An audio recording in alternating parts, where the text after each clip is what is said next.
sœur Rosalie recevait à jour fixe mendiants et bienfaiteurs. On se tassait comme on pouvait car l'affluence était grande. Sœur Rosalie était le trait d'union entre la générosité et la misère. Nous sommes dans l'humble parloir de la rue de l'Épée de Bois, un jour de visite.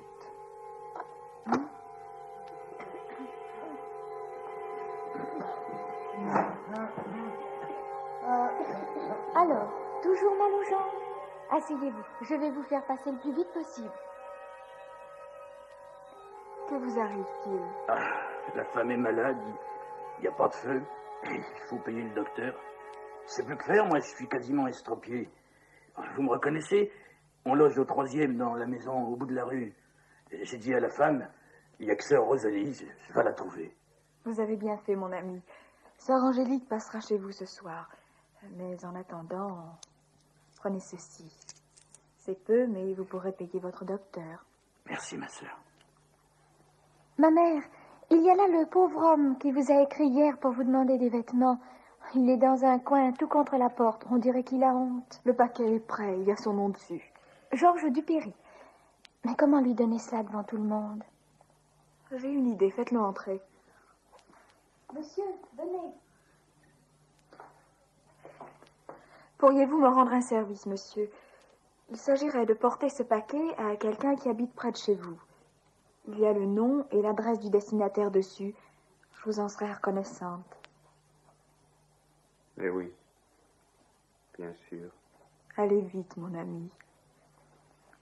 L'homme s'est arrêté dans la cour pour regarder l'adresse, puis il a serré son paquet contre lui et il s'est essuyé les yeux.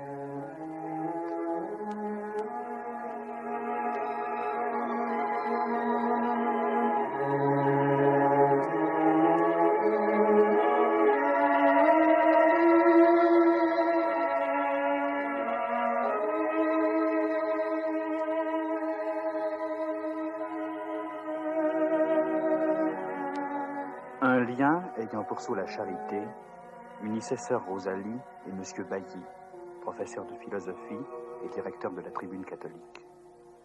Chez lui se réunissaient quelques jeunes étudiants qui avaient formé un cercle d'études d'histoire religieuse. Bien souvent, monsieur Bailly faisait appel à sœur Rosalie pour aider et guider certains d'entre eux. Je vous envoie 2 jeunes gens qui font partie de notre conférence d'histoire. La charité chrétienne les anime, mais dans la fougue de la jeunesse, ils sont prêts à commettre des actes louangeux, certes, mais peu en rapport avec leurs possibilités. N'ont-ils pas distribué ces jours-ci leurs provisions de bois pour l'hiver? Ils ont besoin d'une direction. Vous seule, ma mère, êtes qualifiée pour les guider. Ce sont messieurs Ozanam et Le Taillandier, tous 2 étudiants. Ils conversèrent longtemps avec sœur Rosalie. On décida de porter des secours aux pauvres et d'y joindre le bienfait d'une sympathie cordiale. La conférence de Saint Vincent de Paul venait de naître de la rencontre de ces 3 grandes âmes.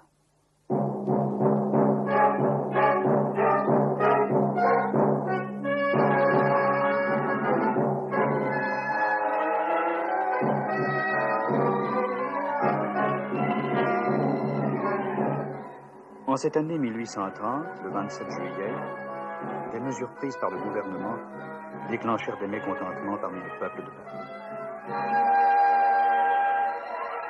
Demandez les militaires, la charte est violée, la liberté de la presse supprimée, la chambre... Le moniteur, à quoi vous n'allez pas m'écraser? Tenez, ça n'est plus, je veux pas les fabriquer. Dissolution de la chambre? Attendez, je vais vous le lire.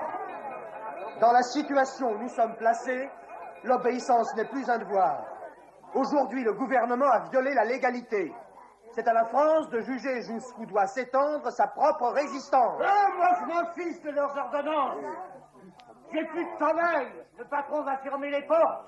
Je suis sur le pavé. On va fabriquer les cartouches, on en aura besoin demain. Tiens, c'est du travail, ça. Regarde la pancarte, la charte ou la mort. La charte ou la mort! La charte ou la mort! La charte ou la mort! Hardi les gars! Le drapeau noir bataille sur la Madeleine. Les presses des journaux sont détruites, brisées par ordre du gouvernement.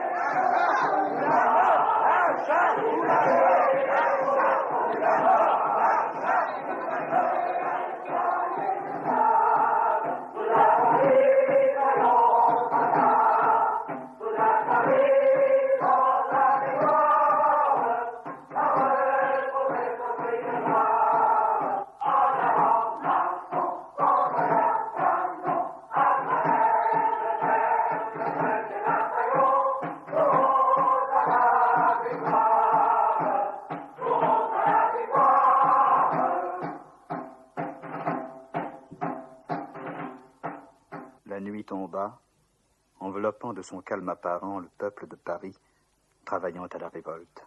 Combien t'en as fait de cartouches? 20, mais j'ai plus de balles. On pourrait peut-être mettre des billes. Continue. Moi, je reste au pavé. Où je la mets, la poutre? Sur la diligence, à côté du fiacre. J'ai trop mis des tonneaux. Passe les pavés, les grilles d'arbres. Puis les arbres eux-mêmes, puis les pauvres meubles, puis les pauvres gens offerts au massacre qui allait éclater aux premières lueurs de l'aube. Ma mère, c'est affreux. On se bat au Louvre, au faubourg Saint-Antoine, à l'hôtel de ville. Les arbres sont abattus à coups de hache. Il y a des barricades. Préparez-moi des bons de pain. Mais Il faut éviter que l'insurrection gagne notre quartier. la moitié des hommes sont déjà partis. Eh bien, sauvons l'autre moitié. Ma mère, il est parti. Il va se faire tuer. Mettez-moi à l'hôtel de ville. Il a reçu mal. Il est mort. On amène des blessés. Vite, des paillasses. Il y a des insurgés et des soldats. Ils sont tous nos frères. Ils ont besoin de nous. C'est fini pour lui. Paix à son âme. Pendant ce temps, une femme a réussi à franchir les barricades et court maintenant à travers les rues désertes, bordées de maisons vides. Vides de leur humble avoir, vides des êtres qui les habitaient, vides de tout avec leurs portes béantes. Elle marche dans ce dédale, tremblante de peur. Il lui faut atteindre la rue de l'Épée de Bois. C'est un lacis de ruelles sinistres. Elle trébuche dans les trous des pavés arrachés. Elle a presque honte de sa robe soignée, de ses chaussures, de son allure d'aristocrate. Elle passe vite, vite, évitant les regards curieux, haineux. Elle arrive enfin. Il y a des blessés devant la porte. Les sœurs s'affairent. Ma sœur, je voudrais vite voir sœur Rosalie. Dites-lui que c'est Madame de Montmahot. Vous ici, mon ami? Et comment avez-vous pu parvenir jusqu'ici? Il le fallait. Mon mari. Depuis 2 jours, il n'est pas reparu et vous n'ignorez pas qu'il est Commandant de la garde nationale. On prétend l'avoir vu pour la dernière fois en pleine bataille du côté du Panthéon. Bien, j'y vais.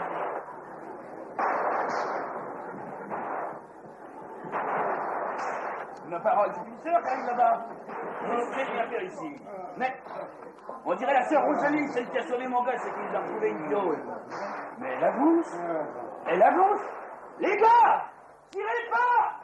C'est la mère de la rue de l'Épée de Bois. Ma mère, vous allez vous faire tuer. Il faut que je passe. Je cherche quelqu'un, le commandant de Montmahot. Hanson de l'autre côté. Tais-toi. La mère, il faut l'aider. Votre commandant, je l'ai vu pour la dernière fois vers le Panthéon. J'en viens. Alors, je sais plus. Faudrait voir du côté de l'hôtel de ville. Mais vous risquez d'être tué 10 fois avant d'y arriver. Merci, mes amis. Mais Elphamissant sont vite loin. Ils se heurtent déjà à une nouvelle barricade. Devant la fière réplique, il faut que je passe, des gars aident la courageuse sœur à la franchir.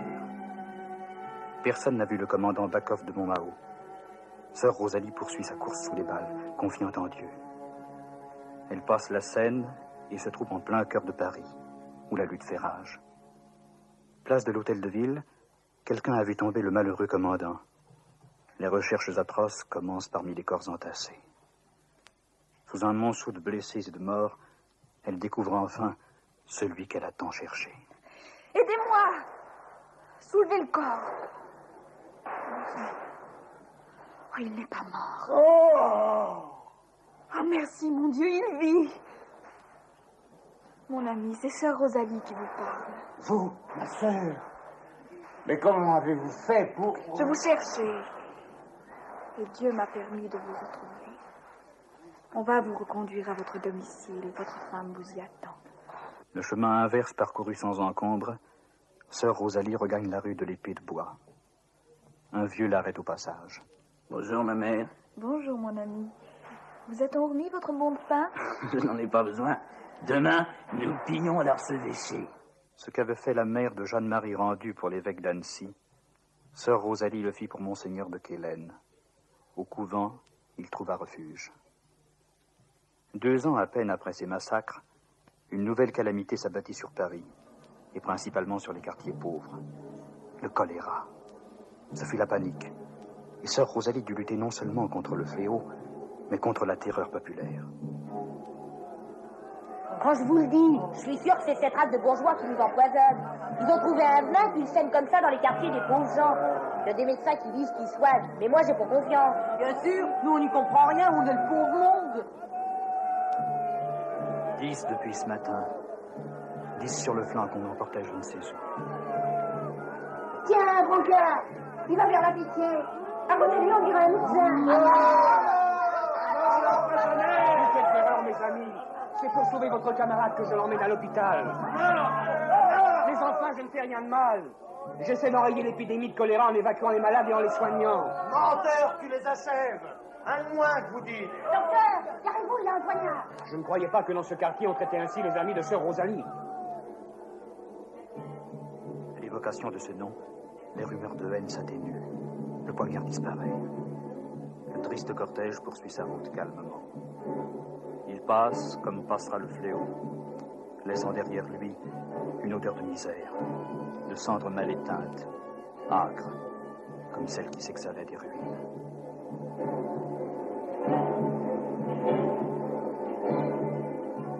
Sœur Rosalie, pendant les années troubles qui suivent, multiplie son dévouement. Elle cache des suspects, facilite leur évasion. Son activité attire sur elle l'attention de la police. Monsieur le préfet Gisquet, mandat d'arrêt en poche, se dirige furibond vers la rue de l'Épée de Bois. Ah, on allait bien voir. Sans se faire annoncer, il pénètre dans le parloir plein de solliciteurs. Sœur Rosalie, Oui, monsieur. j'ai à vous entretenir en particulier de choses urgentes. Un peu plus tard, monsieur. Ces braves gens sont arrivés bien avant vous. Sœur Mélanie, procurez un siège à monsieur et introduisez la personne suivante. Monsieur le préfet, interloqué, se trouve quelques instants après, assis sur un banc à côté des pauvres, parmi les pauvres. Et pour la première fois de sa vie, il respire l'odeur des pauvres, âcre et malsaine. Il écoute parler les pauvres. Et pour la première fois aussi, il comprend que dans ces corps mal soignés peut se tapir une âme. Monsieur le préfet n'en croit ni ses yeux, ni ses oreilles. Dans ce parloir de sœur Rosalie, il voit entrer, tristes et souvent hargneux, tous ces malheureux qui ressortent avec un sourire. À force de contempler le sourire de ceux qui avaient été reçus, il se prend à sourire aussi. Tout le monde est parti. Il est tout seul dans le parloir. Monsieur, excusez-moi. Je vous ai fait beaucoup attendre. Quel service puis-je vous rendre? Madame, je ne suis pas venu vous demander un service, mais vous en rendre un. Savez-vous, ma sœur, que vous êtes gravement compromise? Vous avez fait évader un officier qui, par sa révolte, avait mérité les peines les plus sévères.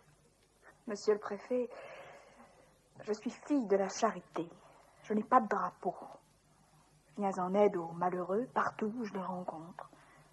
Si jamais vous étiez poursuivi vous-même et que vous me demandiez secours, il ne vous serait pas refusé. Soit.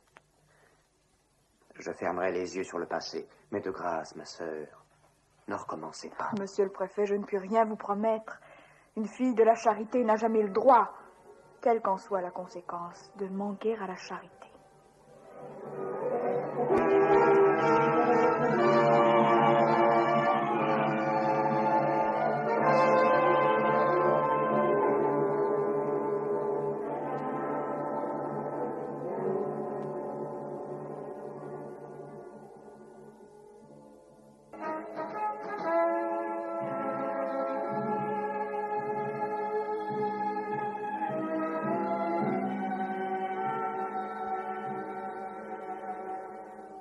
La France est en république depuis février 1848.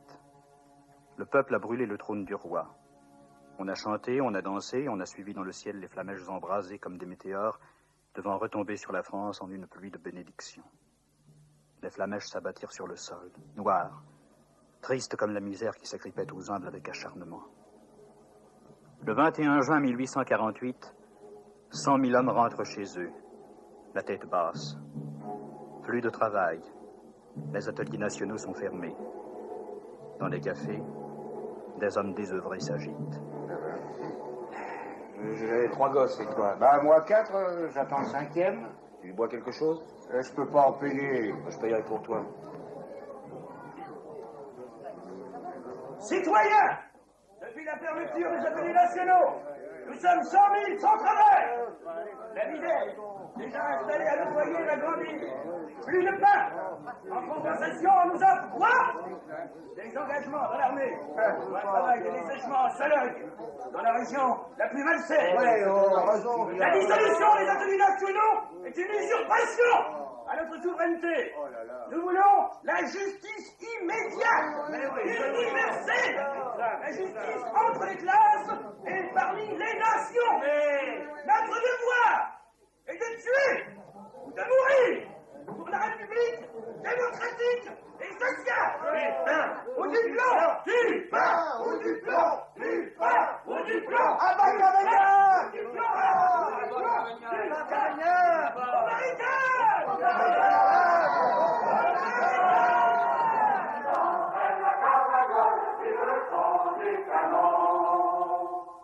La révolte gagne le quartier Mouffetard. On menace d'incendier l'orphelinat. Sort Rosalie avec sang-froid, évite le désastre, et aussi étonnant que cela puisse paraître, les enfants dorment en paix, gardés par des insurgés en armes. Et de nouveau, dans la cour de la maison de la rue de l'Épée de Bois, sur de la paille, gisent blessés et morts. Sœur Rosalie, je vous prie. C'est moi, monsieur. Je suis envoyé par le général de Cavaignac. Le faubourg va être bombardé si dans 2 heures les insurgés ne se rendent pas. Le général tient une escorte à votre disposition pour vous faire sortir avec vos sœurs. Veuillez remercier le général, monsieur. Mais dites-lui que nous sommes les servantes des pauvres et aussi leurs mères. Et que nous voulons mourir avec eux. Votre dévouement est beau, ma mère, mais pouvez-vous disposer de la vie des jeunes sœurs, vos compagnes? Je croirais leur faire une injure en les consultant, mais puisque vous le désirez...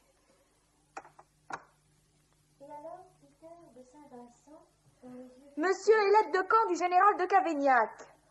Dans 2 heures, le quartier sera bombardé.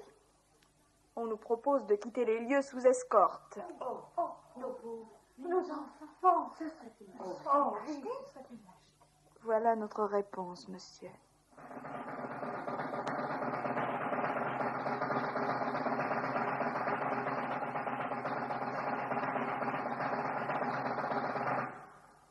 Le couvent de la rue de l'Épée de Bois tremble sur ses fondations. Nous sommes sur la barricade à l'angle des rues Mouffetard et de l'Épée de Bois. La troupe va donner l'assaut. En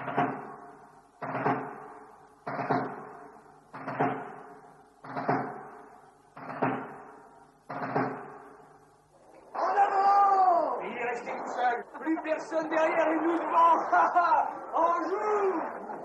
Ah, qui l'honneur! Tire, il s'échappe, moi j'ai plus de cartouches. Ah, il est parti vers la rue de l'Épée de Bois. Il est entré dans le couvent. Messieurs, on ne tue pas chez nous. Pas chez vous, c'est dehors. Faites-le sortir. On va pas exécuter. Mais il a tué assez des noms. Cet homme est sous ma protection, dans cette maison, qui est une maison de miséricorde. Je ne vous le livrerai pas. Les sœurs, les mains encore rougies du sang des blessés, ont entouré la mère et le fils-fier. Mais les fusils s'appuient sur les épaules des courageuses filles. Le coup décisif va partir. Sœur Rosalie se jette à genoux. Voilà 50 ans que je vous consacre ma vie. Pour tout ce que j'ai fait à vos femmes et à vos enfants. Je vous demande la vie de cet homme.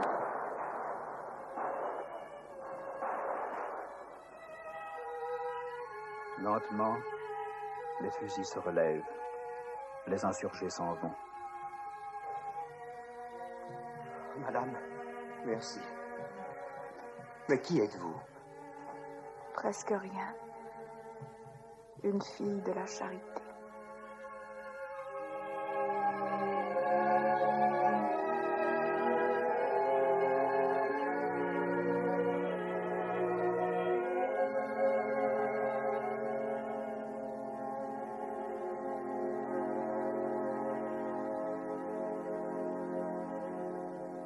La lutte continue toujours plus sanglante. Les victimes sont de plus en plus nombreuses. Ma mère, mon mari est en prison. Faites libérer mon fils. Oh, mais il faut que ça cesse, on va tous mourir. Ma mère, aidez-nous. Il faut que cela cesse, il faut que cela cesse. Sœur Rosalie a compris que l'heure de l'action a sonné. La voilà dans la rue, en pleine mêlée. Elle escalade la barricade, la voilà où ça meurt. Ici, les insurgés, là, la troupe. Face à des locteux, des uniformes. Mais d'un côté comme de l'autre, des hommes. Des frères en Jésus-Christ. Le visage crispé par la fatigue et par la peine. Debout sur la barricade, ils se dressent entre les deux camps, sans crainte, sous la pluie des balles. Dieu n'est-il pas avec elle?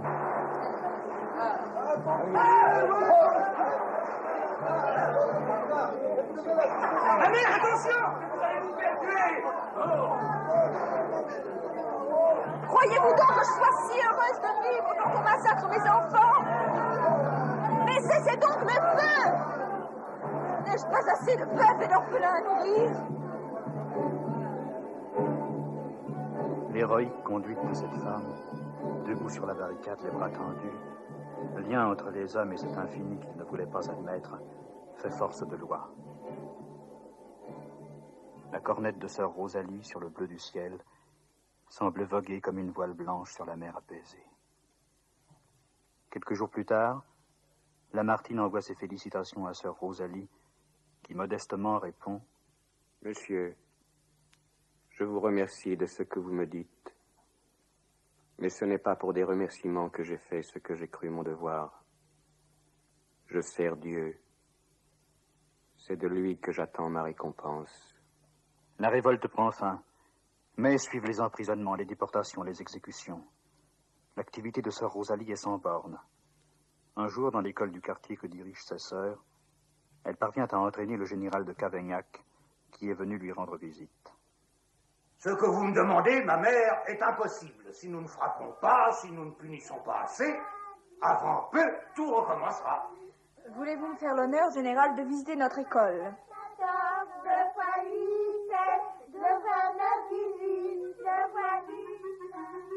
Louise, approchez, mon enfant.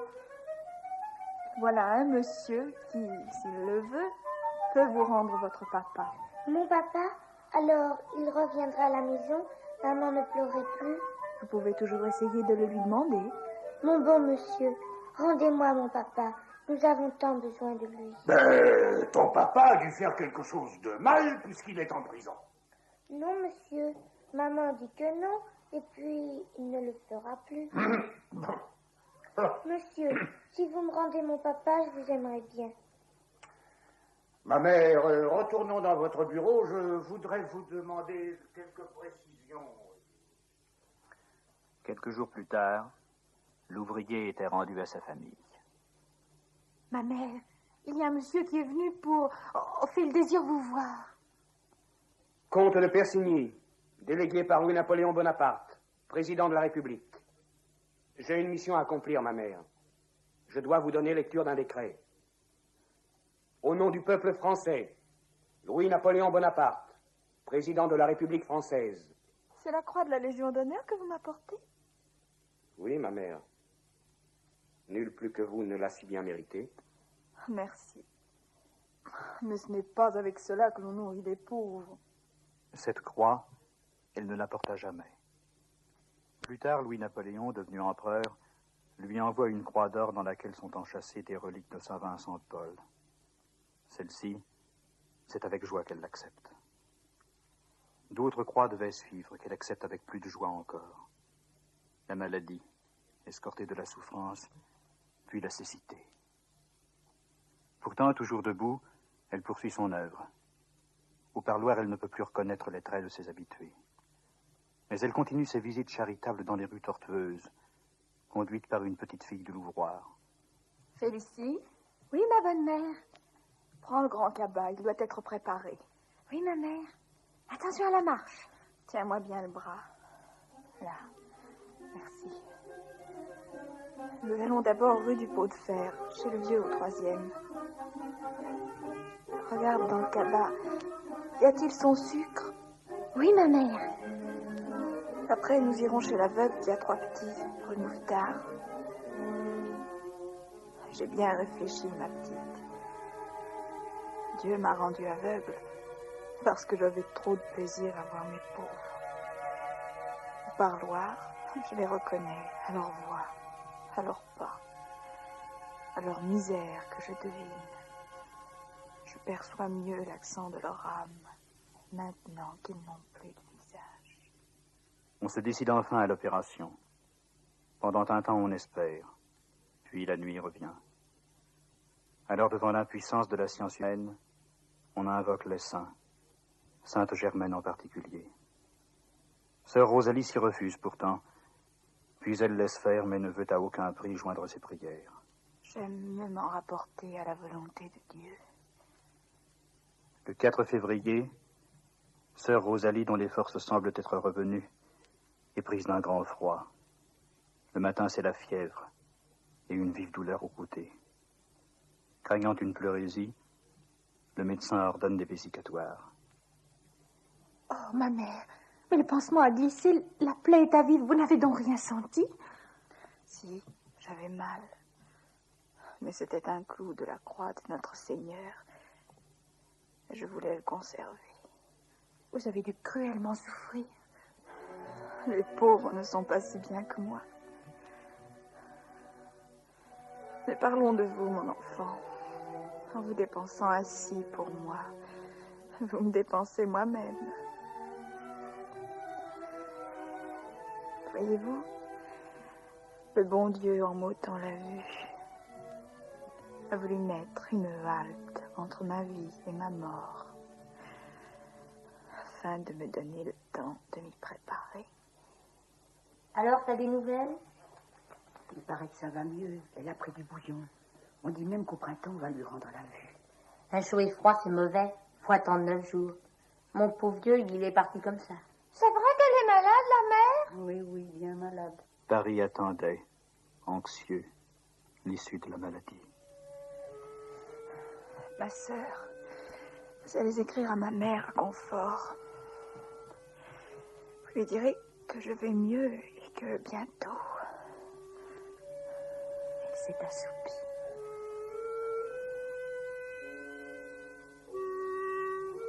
Mes enfants, mes pauvres enfants, mon Dieu, ne les abandonnez pas. Ce furent ses dernières paroles. Elle expira le lendemain, 7 février 1856, à 11 heures, sans agonie. Personne n'écrivit à Madame Rendu, qui avait précédé sa fille de 3 jours dans la patrie céleste. Demandez la complainte de Sœur Rosalie, la mère des monts.